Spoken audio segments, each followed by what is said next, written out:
Assalamualaikum warahmatullahi wabarakatuh. Untuk tugasan kumpulan dasar dan analisis fiskal, tajuk adalah analisis perbandingan antara sistem percukaian di Malaysia dan Australia, kajian kes cukai barangan dan perkhidmatan GST.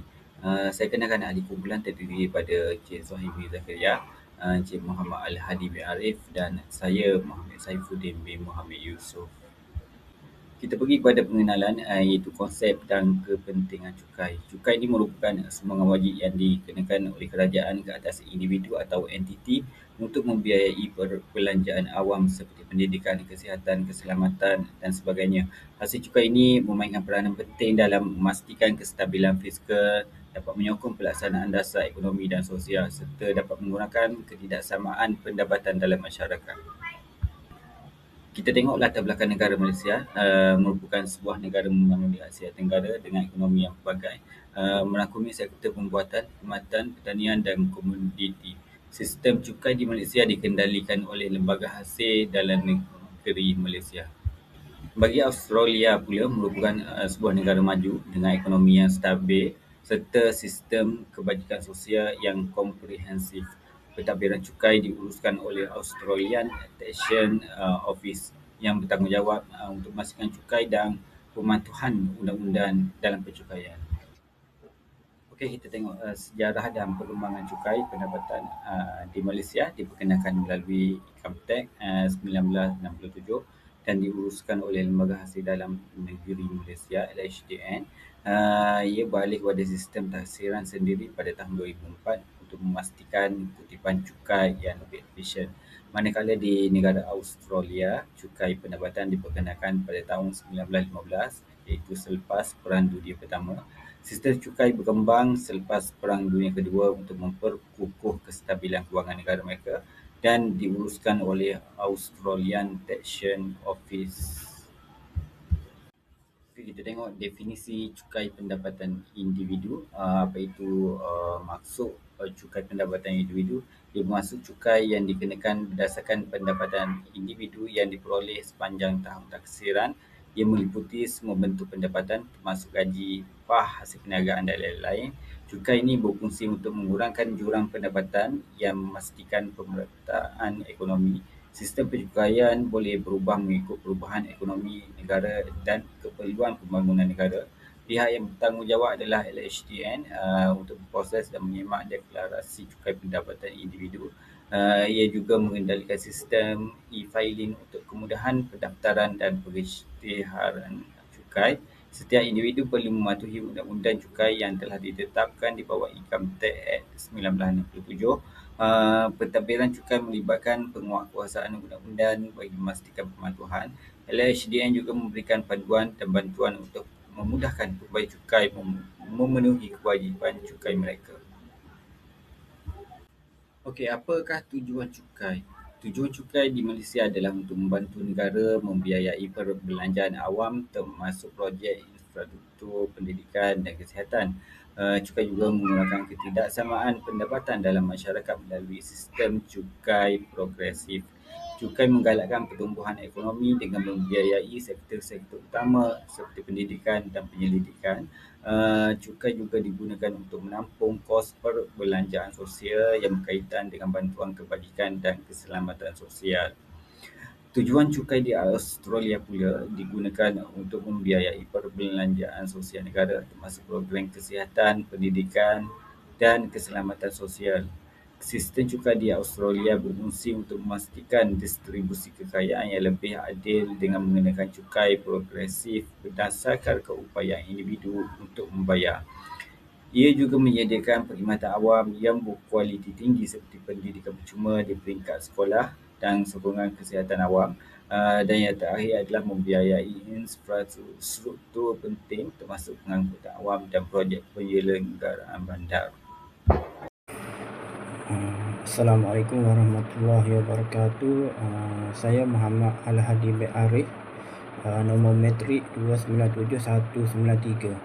Okey, seterusnya saya pergi dekat tajuk struktur kadar cukai tahun 2024 hingga 2025. Okey, perbezaan di antara negara Malaysia dengan Australia. Okey, yang negara Malaysia punya struktur kadar cukai adalah progresif, yang bermaksud kadar cukai meningkat mengikut jumlah pendapatan yang diperoleh.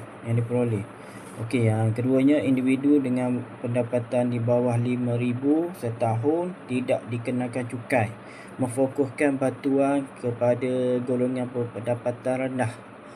Okey, yang terakhirnya, pendapatan antara 5,000 hingga 2 juta dikenakan kadar cukai antara 1% hingga 28%, bergantung kepada kategori pendapatan. Okey, manakala negara Australia punya cukai pendapatan individu di Australia juga dikenakan secara progresif dengan pendapatan yang lebih tinggi dengan kadar cukai yang lebih tinggi. Okey, pendapatan sehingga dolar Australia dolar 8,200 setahun tidak dikenakan cukai, memberikan pengecualian kepada individu berpendapatan rendah. Okey, yang terakhirnya, individu yang memperolehi antara Australia dolar 18,201 sehingga dolar Australia 45,000 dikenakan kadar cukai sebanyak 19%.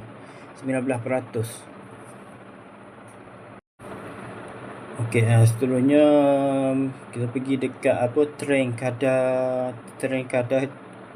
kadar cukai 2015 hingga 2026 Malaysia dan Australia. Okey, Malaysia pada tahun 2015, kadar cukai di Malaysia antara sekitar 25% dan secara beransur-ansur meningkat kepada 30% pada tahun 2020. Okey, yang terakhirnya, kadar cukai meningkat dengan penekanan kepada golongan berpendapatan tinggi yang lebih mampu menyumbang kepada keuangan negara. Okey, manakala di Australia juga mengamalkan sistem cukai progresif dengan kadar cukai meningkat kepada 45% untuk pendapatan yang sangat tinggi. Okey, yang terakhirnya tahun 2020 kadar cukai berada pada 49% untuk pendapatan tertinggi, tetapi telah turun kepada 45% menjelang tahun 2026.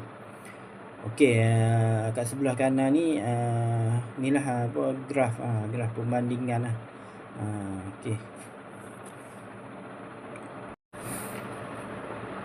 Okey, seterusnya analisis perisik percukaian. Okey, perisik keadilan Malaysia. Sistem percukaian dikenakan berdasarkan keupayaan individu untuk membayar keadilan menegak. Okey, e-filing dan assessment sistem memastikan perisytiharan pendapatan yang telus. Manakala Australia mengamalkan perisik ability to pay, di mana individu berpendapatan tinggi dikenakan cukai lebih tinggi. Okey, yang keduanya, menekankan keadilan sosial dan pengagihan hasil cukai untuk keperluan awam. Okey, yang keduanya, kecekapan. Okey, kecekapan ni Malaysia kecekapan melalui audit ketat oleh LHDN untuk mengelakkan penipuan. Okey, seterusnya, assessment system memudahkan proses perisytiharan pendapatan. Manakala Australia memanfaatkan teknologi untuk memastikan pematuhan cukai yang tepat dan tepat masa. Okey, sistem efisi yang membantu menambah hasil cukai dan mengurangkan kos pentadbiran. Okey, yang ketiganya, kemudahan pendaftaran. Okey, Malaysia punya e-filing memudahkan pendaftaran dan perisytiharan cukai, mempercepatkan perprosesan. Okey, manakala Australia sistem percukaian terperinci dengan pejabat yang mudah diakses dan perkhidmatan sokongan untuk memastikan pematuhan. Okey, kesimpulan perisik keadilan ni Malaysia, sistem pencukaian dikenakan berdasarkan keupayaan untuk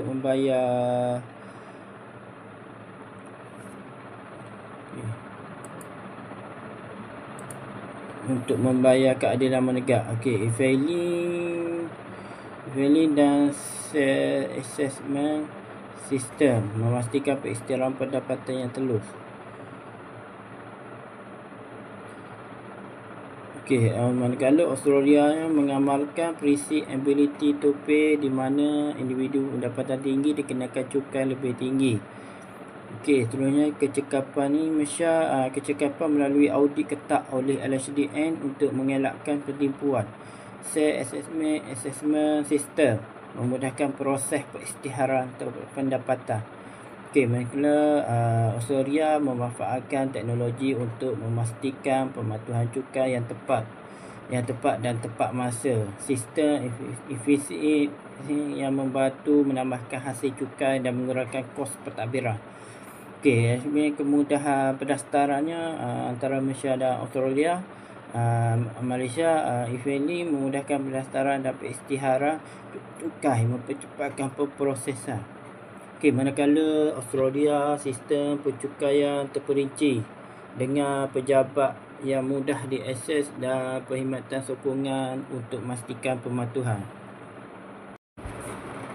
Untuk kesan ke atas kerajaan, yang pertamanya hasil kerajaan cukai pendapatan individu merupakan sumber utama hasil kerajaan di Malaysia dan Australia. Memastikan kestabilan fiskal dan keupayaan kerajaan menyediakan perkhidmatan awam berkualiti. Akhirnya di Malaysia, hasil cukai digunakan untuk pembangunan negara, infrastruktur dan sektor sosial. Yang keduanya bajet kerajaan. Cukai pendapatan individu memainkan peranan penting untuk penting dalam membentuk melaksanakan bajet kerajaan. Yang keduanya di Malaysia, hasil cukai digunakan untuk membantu golongan berpendapatan rendah seperti bantuan tunai rahmah, BTR. Yang terakhirnya, Australia menggunakan hasil cukai untuk membiayai program kebajikan sosial seperti program pencen, warga emas dan bantuan pengangguran. Yang ketiganya, dasar fiskal.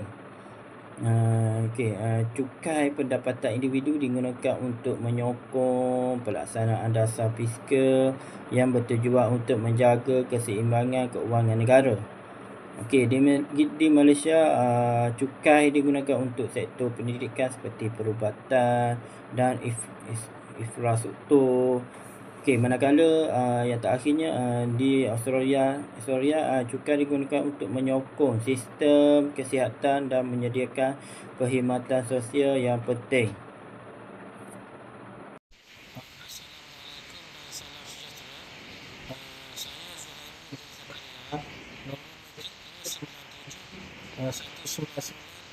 Akan melakukan bahagian kedua, itu bahagian B, kesan ke atas masyarakat. Pengajian pendapatan cukai progresif di Malaysia dan Australia memainkan peranan penting dalam mengurangkan ketidaksamaan pendapatan. Di Malaysia, hasil cukai membantu program sosial dan subsidi pendidikan. Manakala di Australia pula, kerajaan menggunakan cukai untuk penyediaan faedah sosial seperti pencen dan bantuan kesihatan, serta menguruskan kesenjangan ekonomi dan sosial.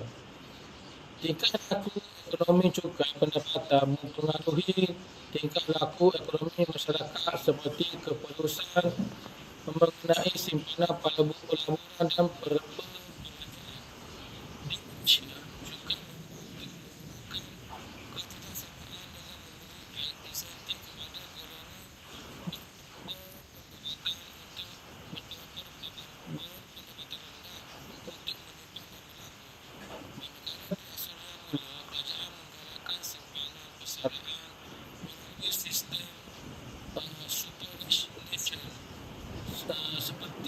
insentif kepada individu untuk menabung di masa hadapan.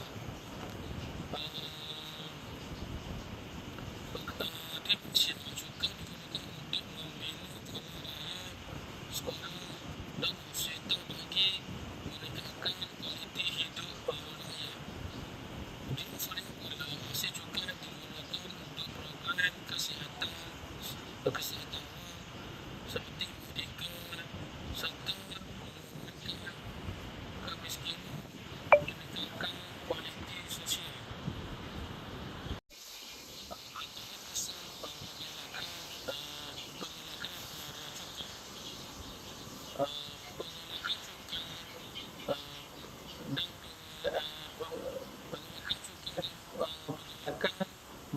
tindakan individu atau entiti untuk mengelakkan kewajiban cukai dengan cara yang tidak sah.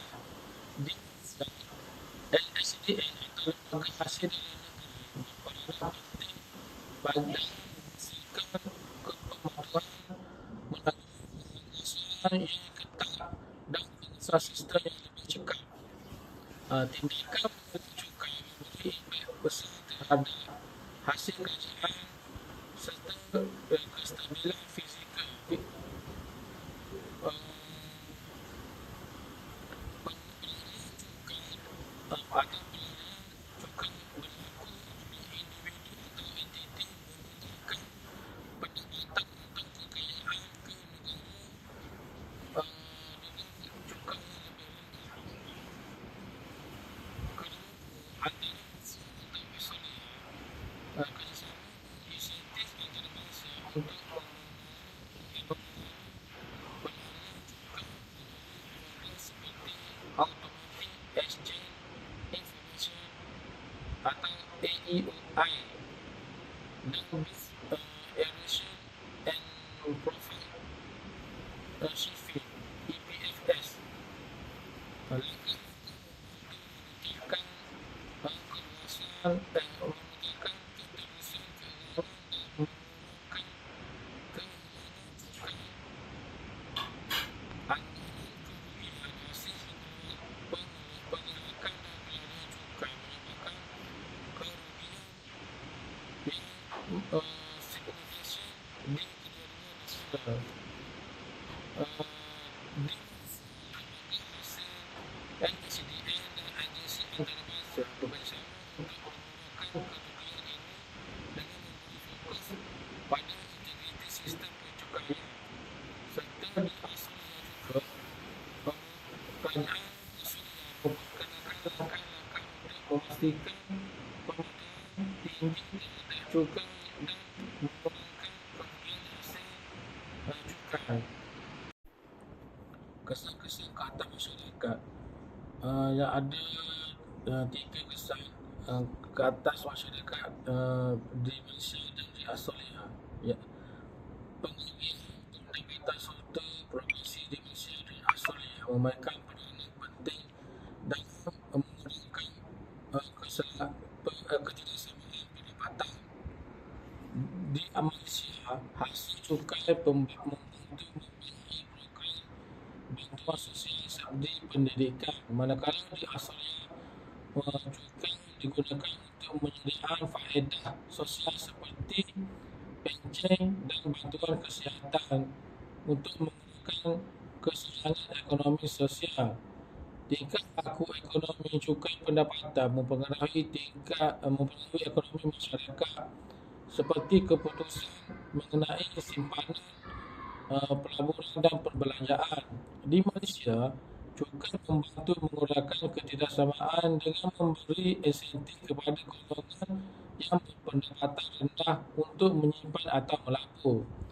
Manakala di Australia, kerajaan menggalakkan simpanan persaraan melalui sistem seperti superannuation, itu insentif kepada individu untuk menabung di masa hadapan. Kesejahteraan ekonomi hasil cukai digunakan untuk meningkatkan kesejahteraan sosial seperti penyediaan